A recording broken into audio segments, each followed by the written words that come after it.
I'm a wealth advisor here at Pacific Wealth Management. I want to talk to you about my white paper on online scams and the ones to be aware of, the most popular scams right now. Let's dive into it, and let me take off this hoodie because I'm not an online scammer.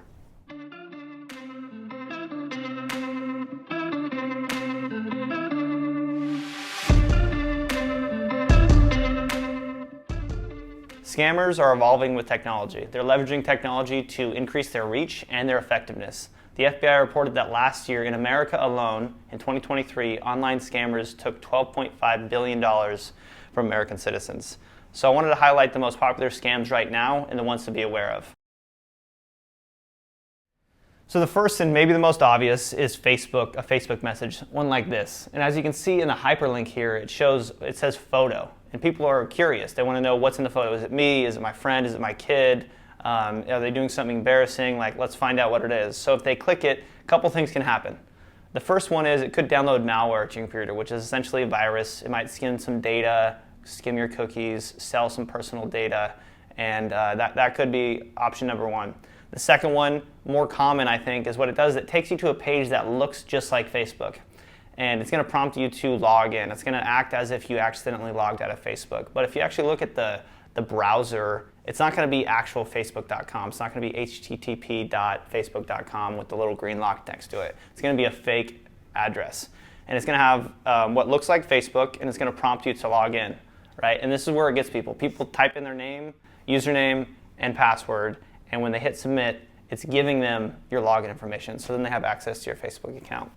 Once they have access to your Facebook profile, they're going to do a couple things. The first one they do is they usually send direct messages to your friends and family. They can see your family, they have access to your account. So they're going to stress urgency and request money from these people. And they're going to send them, some payment, whether a wire or a Venmo to somebody else.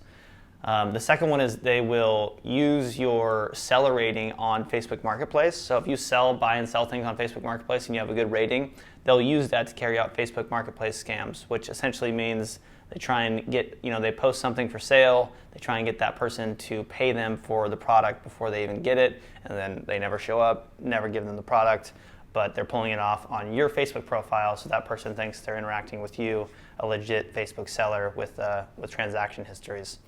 And then the third one is they will just straight up sell your account.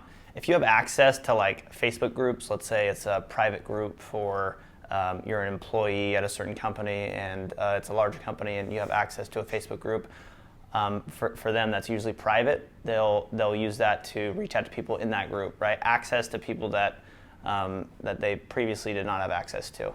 So they can sell the account. They'll just sell it on the black market, and that's valuable. The Venmo or Zelle scam is a pretty popular one right now. This is when a stranger sends you money and then either texts you because they have your phone number linked through Zelle, or they comment on the transaction on the app itself. As you can see here, here's an example of that. And they say, hey, that was an accident, please send me the money back. So this is what's happening, is they're linking a stolen debit card to their Venmo account, and they're sending you money, and they're hoping that you return the money.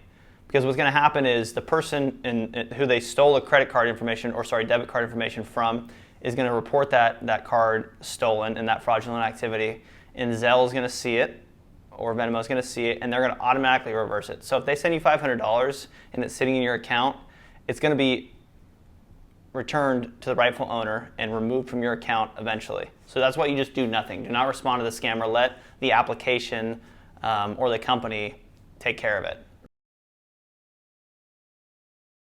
With the holidays coming up and everybody buying everything online nowadays, these phishing text messages, here's an example one right here, can get you. And they almost got me. I was getting a package from USPS delivered on the same day that I got one of these fake text messages. So I was like, is it legit? It might be, right? Same day, same shipping provider, but it wasn't. When I went to, and this is the route you should take, you should go to Target, Nordstrom's, find the order number in the receipt from their email, the legit confirmation, find the tracking number, and then go to the website of the shipping company that you're using.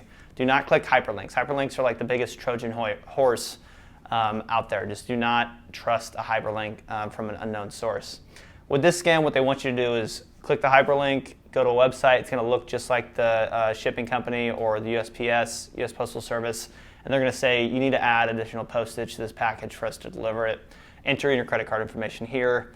They're going to skim your credit card information, and then it's a done deal. They got you. So don't trust these text messages, and be very careful of hyperlinks. The last one I want to talk about is imposter scams. So fraudsters, scammers, they'll use technology to impersonate or to show a fake caller ID on your phone when they call you. So it might say Bank of America, Fidelity, Vanguard.